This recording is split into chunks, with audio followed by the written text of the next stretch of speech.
Προσοχή! Εγώ θα σας βοηθήσω. Μόνο έτσι θα βρούμε το πολύτιμο νερό σας.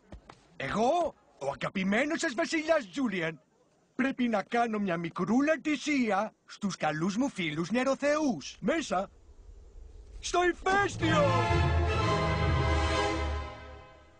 Και τι θα γίνει με αυτό? Τι θα γίνει με αυτό? Θαυμάσια ερώτηση.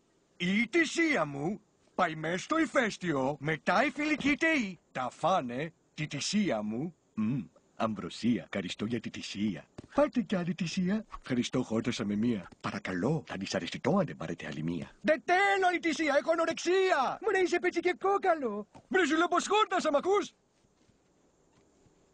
Οι θεοί τρώνε τη θυσία, είναι ευγνώμονες. Μου δίνουν λίγο από το νερό τους και μετά σας τον δίνω.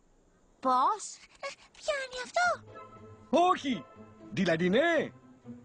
Πες μου ρεις. Ναι, 50-50. Τέλεια! Θέλω μόνο κάποιον για να μπει μέσα στο ηφαίστειο και να φαγωθεί από τους θεούς.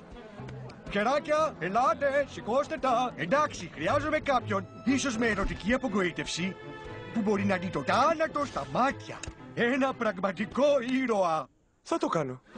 Να